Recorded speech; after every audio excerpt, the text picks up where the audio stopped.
Hare Krishna. Srila Prabhupada ki jai. Nama Prabhu ki jai. So we'll continue today. We have covered 3 lessons from 3 modules so far. And today we'll take the 4th one. Before that, just to brush upon the first 3 lessons in one line each.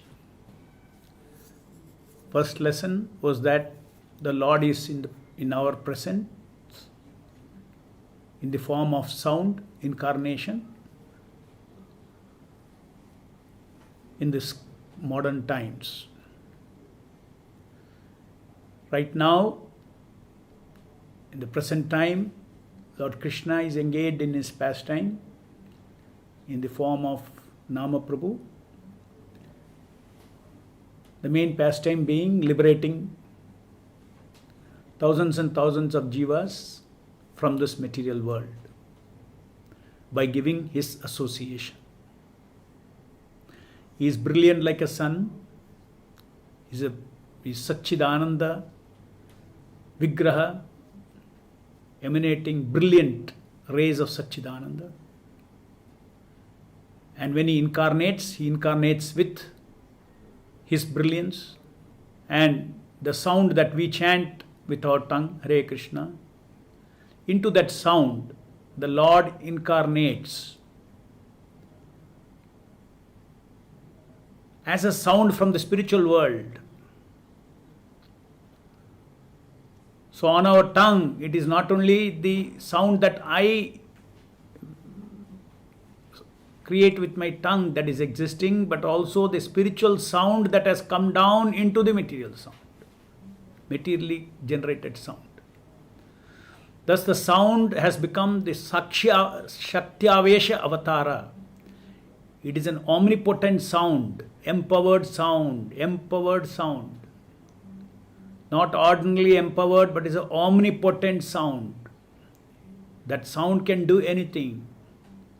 Now that sound enters our ears, and through our mind we hear the sound. When our attention is on the sound, then we hear the sound. When we hear the sound enters our heart, and the sound enters our heart. The sound incarnation is with all his energies, Satchidananda energies, and there is a flow of mercy of the Lord in the form of Sat, Chit and Ananda, mercy into our heart, which cleanses our heart of Asat, Achit, Nirananda. This is a reality. This is a actual phenomena that is happening. And we discussed yesterday that the first biggest challenge is to connect our chitta with the Lord who has descended down. And that is only possible through the conduit of attention. So the mind is the carrier of attention. Attention is a property of the soul. It's the energy of the soul. I as a soul, I am where my attention is.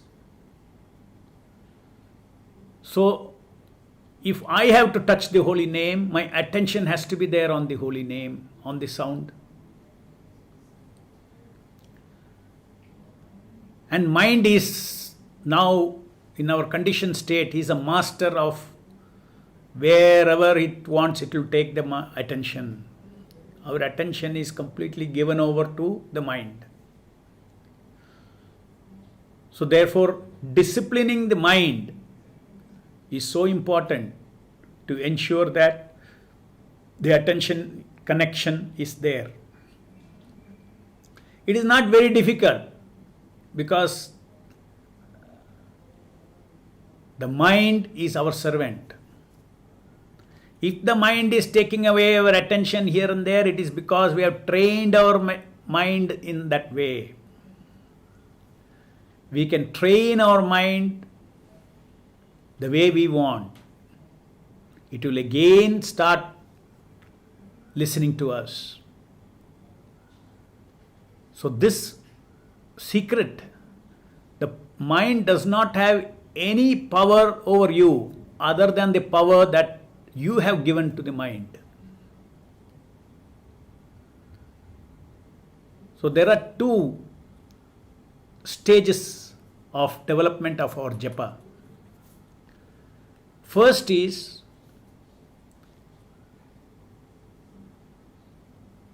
disciplining japa or disciplined japa. Voluntarily we discipline our mind to establish and stay connected with the Nama Avatara.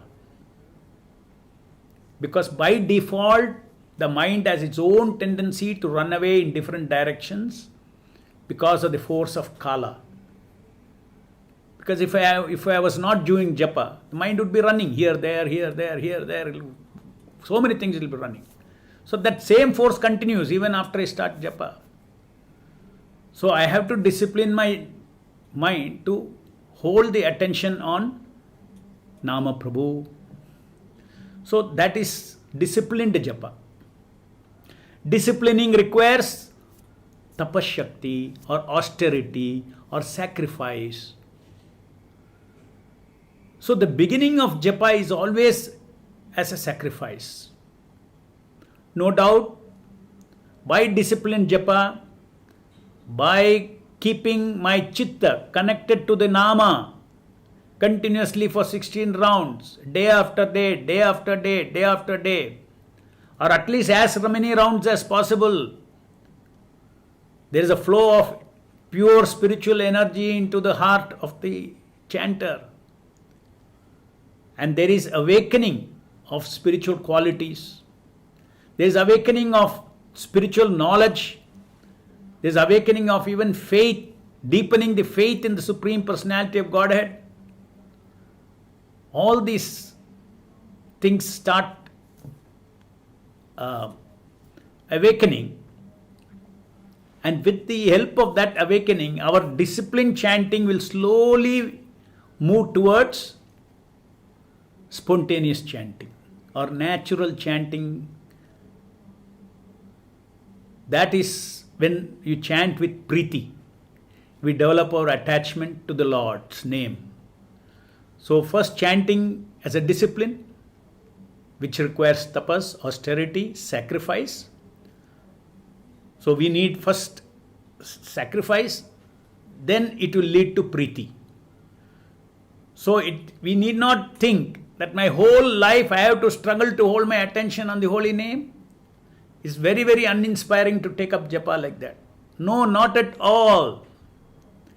If you're very serious about it, if you practice it properly, then in 6 months you can complete your journey of disciplined japa. Because mind doesn't take much time to learn. However, today, because of having done wrongly japa over so many years, it is become more difficult to change that. Because as I said, the mind learns what you teach. If you every day you have done japa, thinking of preaching, thinking of this problem, that problem, even if it is connected to Krishna's service, now that has become a habit. That means when you think anything, you cannot give attention to hearing. You cannot think without giving attention to thoughts. So you're disconnected from the Nama. So one should not even think of anything. One should only think of building up the association, one after the bead after bead after bead after bead. And in the background, that this Krishna is the Supreme Lord who is before me. Simple knowledge. Initially in the disciplined tapasya, disciplined chanting, one needs only one thing in the background. God is before me and I am touching God. I am touching Krishna. Krishna is his sound incarnation.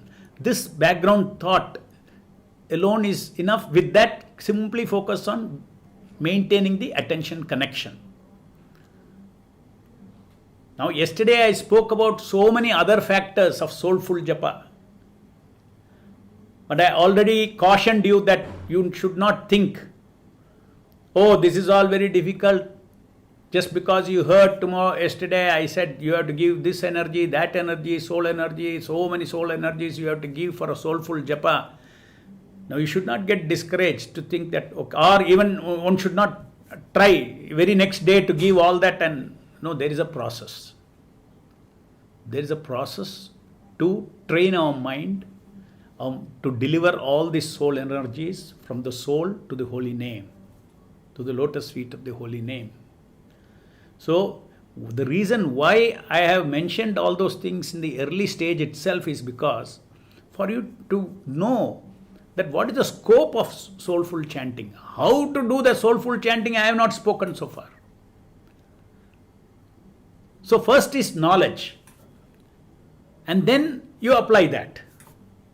So, I have not yet come to the stage of application. Right now, I am only in the stage of application of attention, the one energy called attention, and disciplined chanting. So, even though I have spoken about the reason why I spoke about all those soul energies is because, again, to recall, this macro picture is very important. There is a sevak, that is the chanter. There is sevya, the one who is receiving the service, and the seva, which is chanting, hearing, repeatedly chanting and hearing, repeating the task. Tasking means building up one count to another count, repeating the same seva of chanting and hearing. So that is the beginning part, with simple background knowledge that the Lord is before me and He is receiving this service as the Sevya. So we can never forget the Sevya whenever we are doing chanting. Because it's a service. Suppose I come to your house and you want to serve me nice prasadam, and you bring the plate and keep it in front of me. And then very ritualistically, you don't even see my face. You don't even see you. I am sitting here. You're so absorbed, just putting one into the plate, another into the plate, another dish into the plate, going on putting so many things into the plate. You have forgotten whom you are serving. What will I think? Where is this person's mind? Okay, service, he is serving me, or he is serving the plate. So in the same way, we give attention to chant, we focus on attention, all these things, but don't forget that it is all an offering to the Sevya. We are serving the Nama Prabhu. That should not be forgotten. And another very important concept yesterday, last 2 days I slowly introduced, is a concept of background consciousness and foreground consciousness. Background mind means background mind and foreground mind. Whenever we do anything, that activity is in the foreground, and in the background, there is a purpose of that activity. There is knowledge about that activity, how to perform that activity, why you are performing that activity, intent. So many things are there in the background. An activity is not done without a background. Similarly, japa, an activity of service of japa is chanting, hearing and tasking, no doubt. That's a foreground activity. You're putting effort to chant, you're putting effort to hear, etc. But there is a background. And Sevya is in the background to begin with. Minimum thing is Sevya is in the background. Sevak is in the background. Why? That ego-ness that I am the servant of the Lord. If you are affected with some other kind of a ego, then you cannot chant. Suppose you have been angry with somebody. He just finished being angry with somebody. That means that ego is still there. Now you take your beat back. Hare Krishna, Krishna Krishna, Hare Hare, Hare Ram, Ram Ram, Hare. Your ego-ness is loaded with that ego which cannot chant. The ego should be filled with, I am servant of Krishna and I am serving Krishna, the Supreme Lord. These two things, that means seva, sevya, sevak, and what is the seva? To chant distinctly, hear sharply. These are a minimum 3 things in the background to start disciplined chanting. And we'll discuss today again more what is the 3 types of chanting before we even practice other things. The 3 types of chanting, one is mindless chanting, mindless japa, mindful japa, and soulful japa.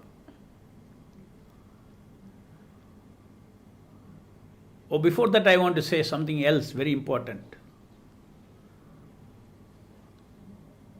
I want to read one quote of Prabhupada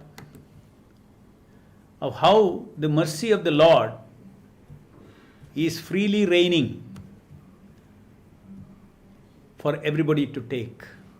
This is the Lord's mercy. This is from Teachings of Queen Kunti, chapter 12. The Lord's mercy upon the fallen souls is equally distributed. The sun rays are open to everyone, but the capacities of the receptacles differ. By utilizing the sun's rays, sometimes even stones become valuable, whereas a blind man cannot see the sun, although there are enough sun rays before him. The Lord's mercy is open for him, but he is reluctant to receive it. Somehow or the other, if someone puts himself open in the sun rays, he is sure to get requisite benefit both by heat and ultraviolet rays. So the same thing is applicable to the holy name. Somehow or the other, if we expose our chitta, our heart, to the rays of Satchidananda from the Nama Prabhu, we can receive Satchidananda mercy. It is freely available. The Lord's mercy is freely raining. Now somebody may ask, if it is freely raining, when I chant, why can't I instantly get completely purified?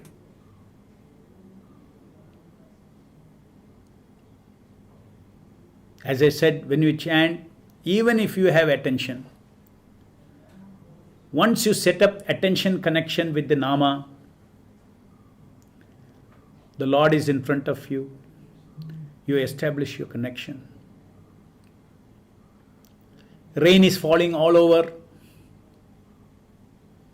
The rain falls on the rock, rain falls on the mud, but the capacity of the rock to absorb the rain is different. Capacity of the mud to absorb the rain is different. It is no fault of the rain. It is a capacity of the rock and capacity of the mud. Different capacity to receive the water. In the same way, our chittam means our contaminated consciousness. The capacity of the contaminated consciousness differs in its ability to receive this kripa.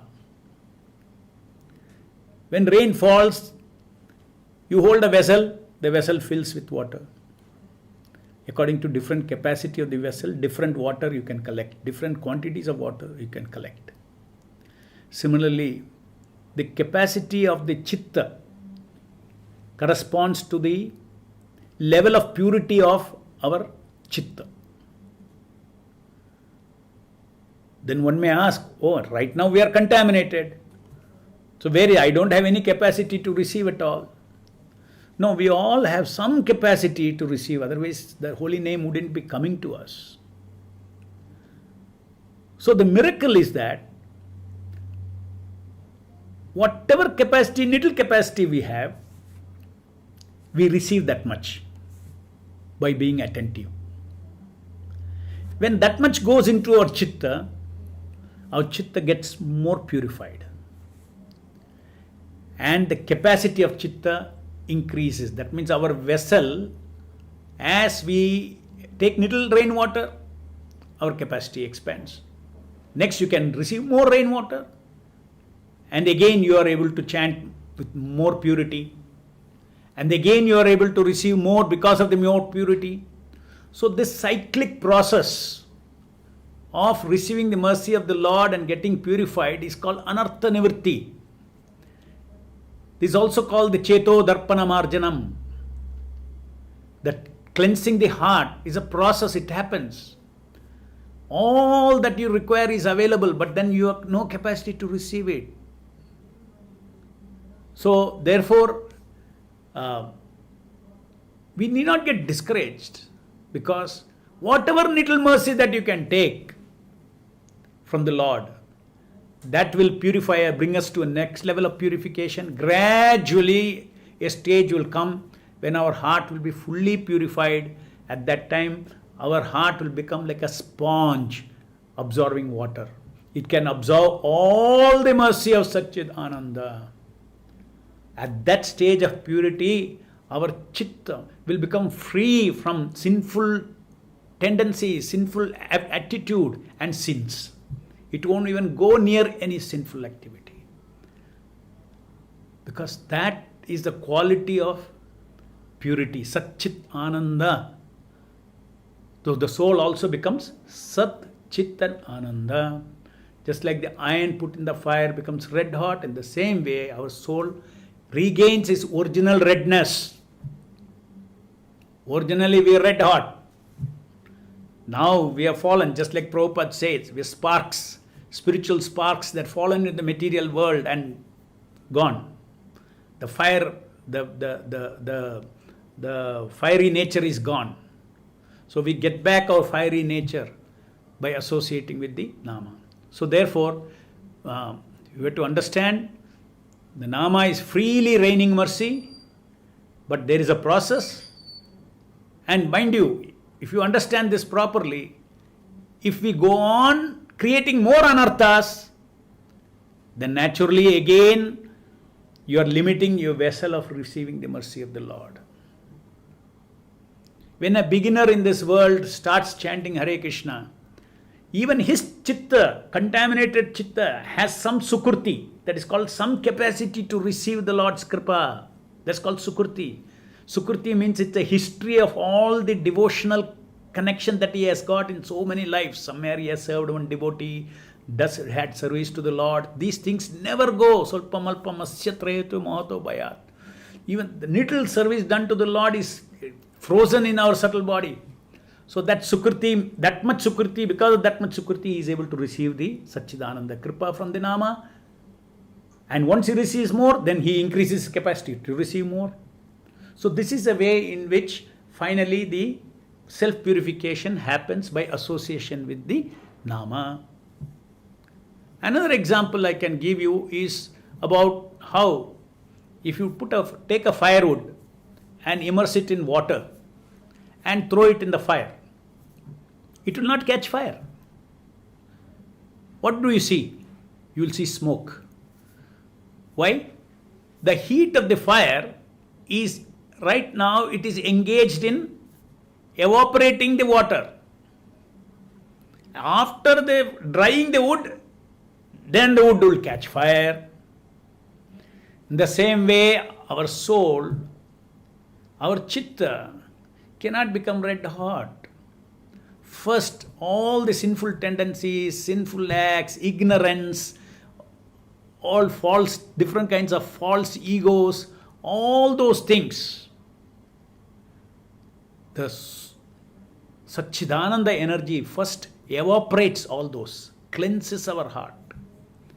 And only after that, we can experience the fire. Because many times devotees ask, you say it's a fire of Satchidananda. I am hearing nicely Hare Krishna Mahamantra, But why I am not feeling that Satchitananda fire? Why I am not feeling it? Because don't worry, you are not seeing, just like the firewood doesn't catch fire, you won't catch fire immediately, but something is happening there. You are being dried of all the wetness. So that is why 4 regulatory principles are very important. You can't get good effect of chanting Hare Krishna if you break the 4 regulatory principles. The 4 regulatory principles are like wetting your soul. It's like the major ways, 4 major ways of wetting the soul. So many small sinful activities we do, lying here, this thing, all that is it. Leave all that. There are some drops of water. But the 4 regulatory principles, when you break, it's like going and dipping in a lake, fully getting wet. And again, next day's chanting is going to evaporate that. You will not feel any effect. So anyway, one of the offenses is to consciously think that every day I can dip in the lake and every day I can chant Hare Krishna and feel fresh. For few days the Lord will tolerate. Afterwards, see, my purpose is to help you to dry the wood so that you catch the fire. Now you every day you are going to go and dip into the water. What is the point in me now drying? Better you stay in the water only. Be dipped in the water. Nama Aparada. Making on the strength of the holy name to go on committing offenses to the holy name. So, okay. Having said that phenomena, now let us go to what is mindless japa, mindful japa, and soulful japa.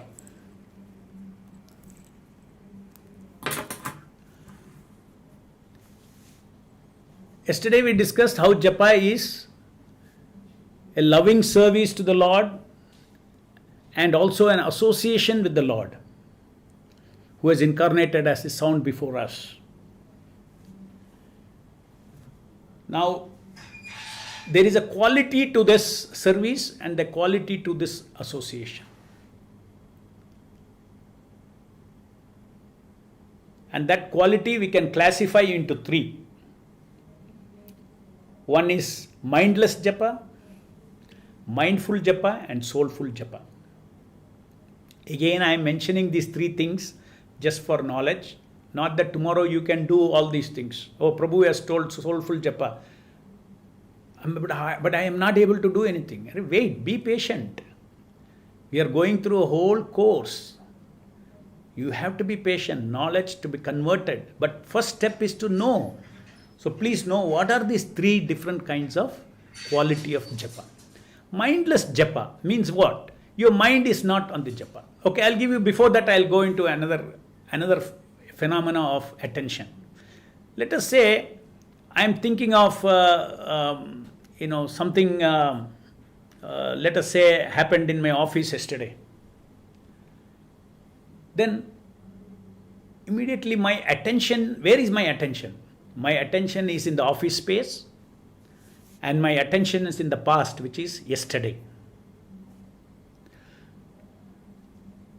So I go where my attention is. My consciousness goes where my attention goes. So I am in the past, space and time. That means I am not here in this space and this time. Though I am physically sitting here, my consciousness has gone into the past and there. Instead of being here and now, I am there and then. Okay. Now take another thing, another situation. Let's say I am thinking next week I am going for a holiday somewhere. I am going on a pilgrimage. And then what all we will do there in the pilgrimage. All that I am thinking. So, what happens to my attention? My consciousness goes to that pilgrimage space. There, not here, there. And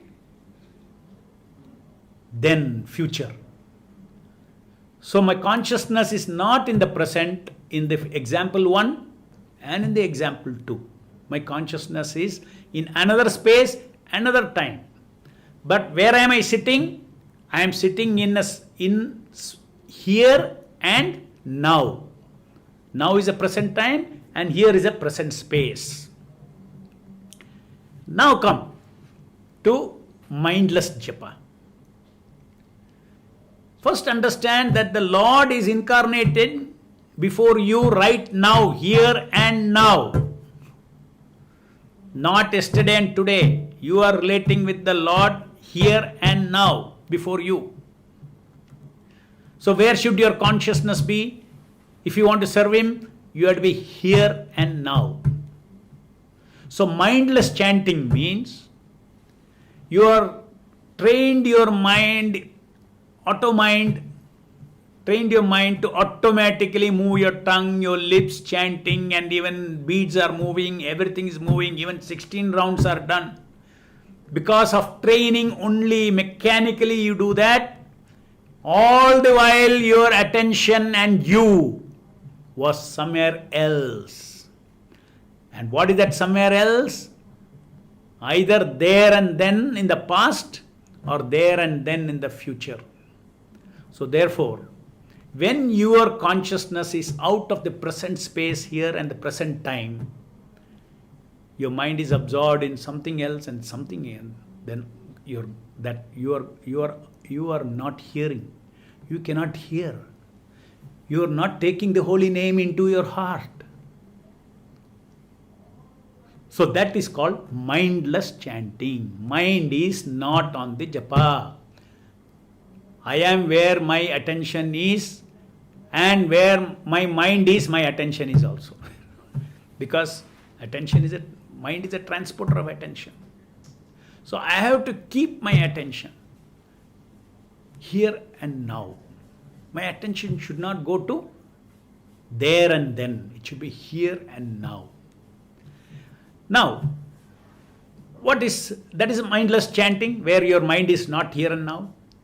When your mind is here and now, then your chanting is called mindful chanting. The Lord is before me, so I should receive Him here. Right in front of me I can hear. So that is mindful chanting. Basically, mindful chanting means your attention is on the japa. Your attention is on chanting, on hearing, on counting. You know what you are doing. Consciously you are doing these things. That is mindful japa. Now, in mindful japa, you may have very minimum things in the background. Probably, I want an attention connection. I want to be connected to the Lord and all those things. Or Lord is the supreme, the holy name is not different from Him. Very minimum things are there in the background, no doubt, in mindful chant, mindful japa. Now we come to soulful japa. Soulful japa is you're doing mindful japa in a very enriched background mind. Your background mind is enriched, it's rich with feelings.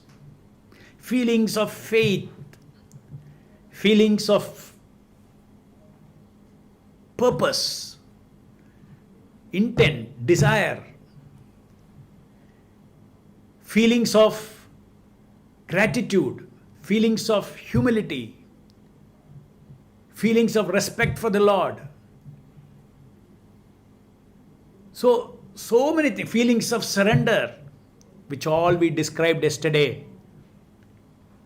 But all those things, how to do it is a different matter. But that is a way to do soulful japa. This is our very clear goal.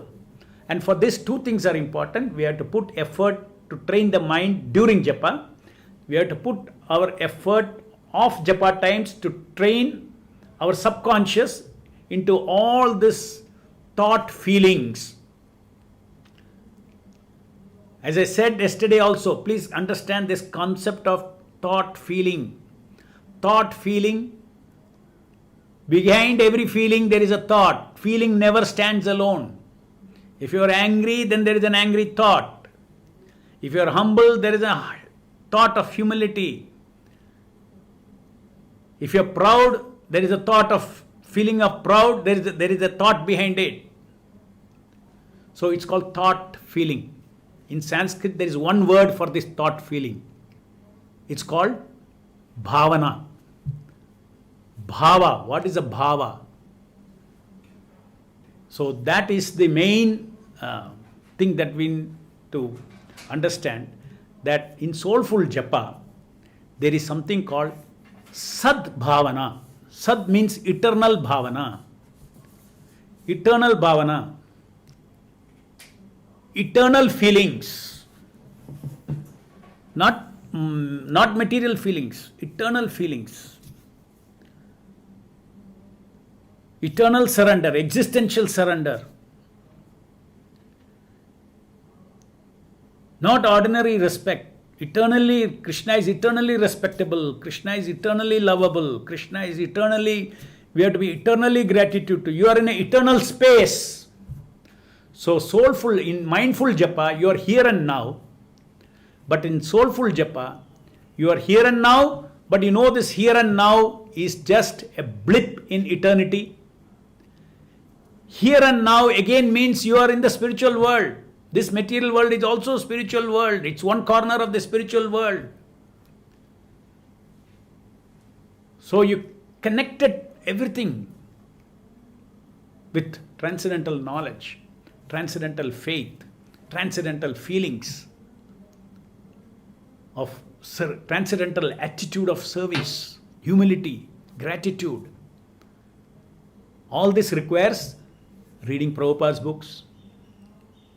If we don't read Bhagavad Gita, if we don't read Bhagavatam every day, or if you don't read Nectar of Devotion, a book called Namamrita, these 4 books are so precious to create this background feelings. Especially Namamrita. You start with that. Because we're all talking of all the glories of the holy name Prabhupada, it has been compiled there.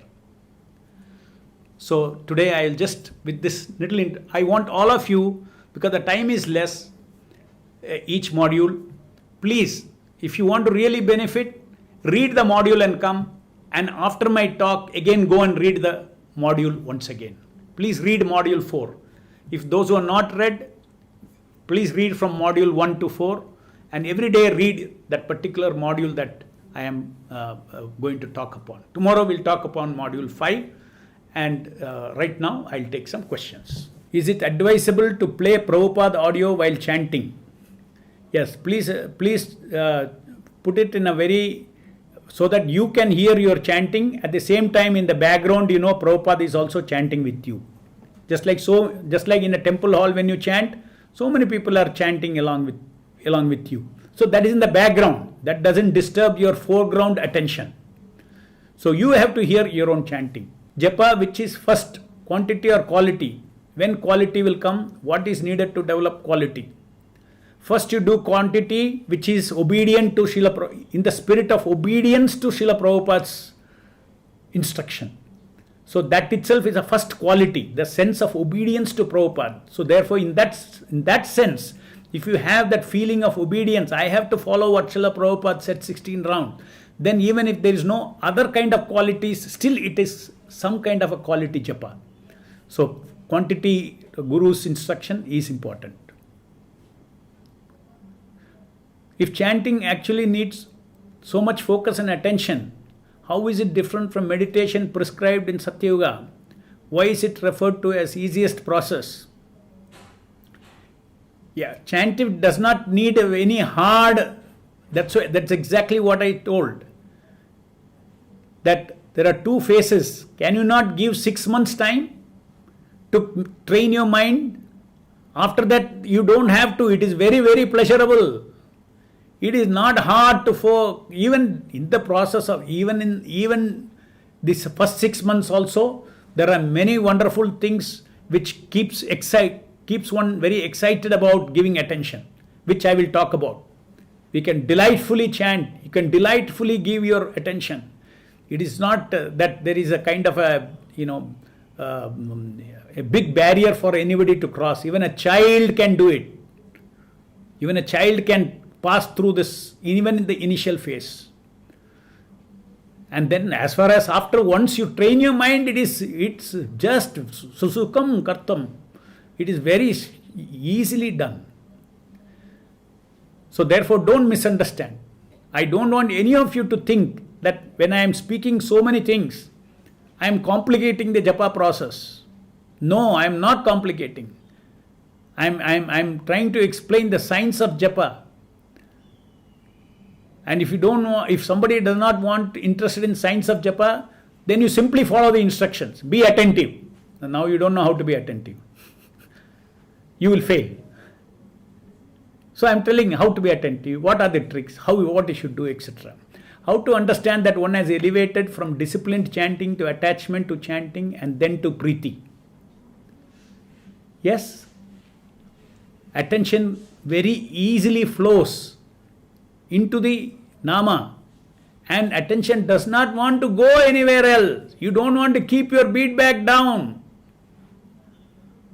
That is a symptom of having gone from disciplined chanting. Even in disciplined chanting, when you go to highly disciplined chanting, taste starts coming. It's not that, entire disciplined chanting is tasteless. Maybe first time, few months, it may be highly disciplined because the mind is crazy, mind is obstructing. But slowly, even in disciplined chanting, you start enjoying.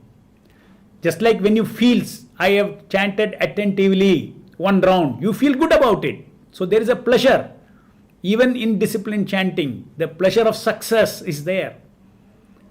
So all that we will discuss more.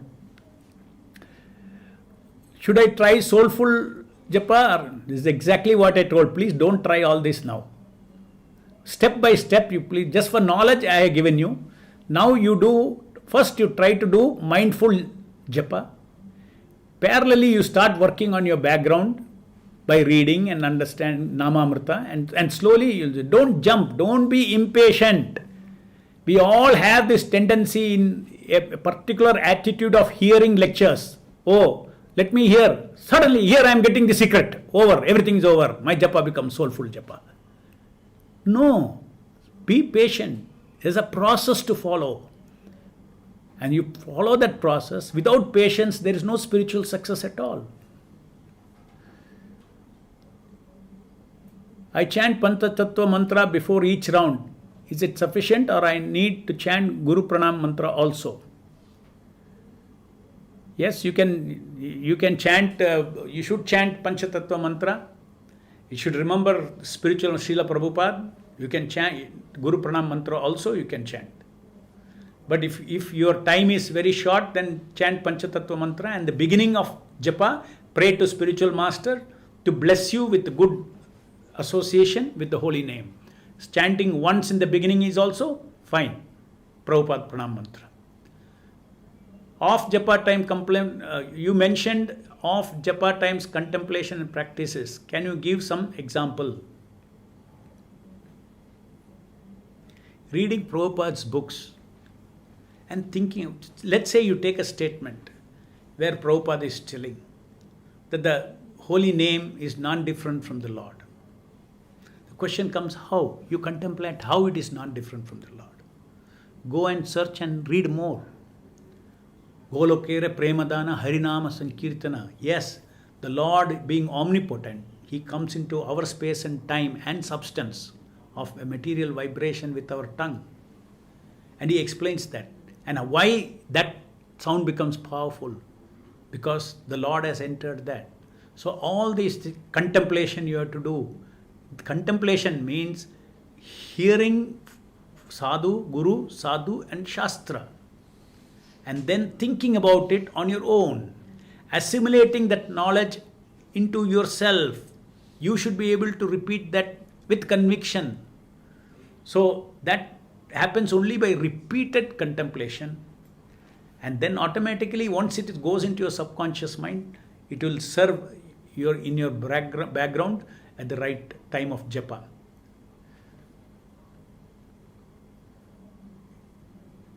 What are you going to teach in practical modules? How are they different from theoretical? Yeah, practical modules will be very, just like we have to train the mind. Japa, soulful japa is like an orchestra. in an orchestra, you will see so many musical instruments are being played. Finally, all of them are put together and produce a beautiful music. Isn't that? Now, each of those artists have trained themselves to play their instrument off stage so much. Finally, they come and play their instrument, and according to the macro direction of the bandmaster, or what he is called, I do not know. So, he does all this, and then according to that, everybody's instrument also goes according to those tunes. So, in the same way, japa is like that. So, for instance, practical module means, I will say, now next 3 weeks, only focus on this particular offering. Let's say attention. Next, focus only, next 21 days you focus only on faith. 3 weeks only on faith. That means it will disturb your attention, doesn't matter. But first you have given attention, then offering faith, because faith has to come in the background. But before that, faith, I will give a practice where faith has been internalized. So then my idea is faith plus attention. Just like in an orchestra, a conductor can create that whole music with one instrument also. But then he will add one more, then he will add one more, then he will add one more. Then the music becomes richer, richer and richer. In the same way, our soulful japa, just by practice, it becomes richer and richer. So it requires, because ultimately mind has to cooperate. That is very important. The mind has to cooperate.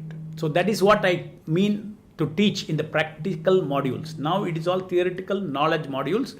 But theoretical knowledge module is very much part of off-japa time contemplation. You have to read this because it enriches your background.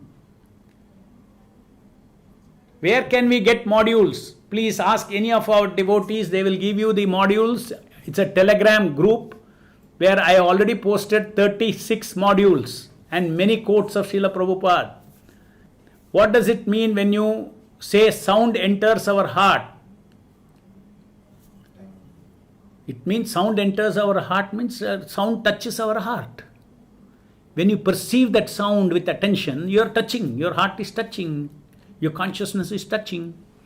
If attention is spiritual energy, how is it taken over by the mind which is material? That is the meaning of saying that the jiva has fallen down. It has fallen down to the material energy. That means there is a duplication, there is a duplicate. Hare Krishna. Subscribe to our channel and press the bell icon to never miss any updates.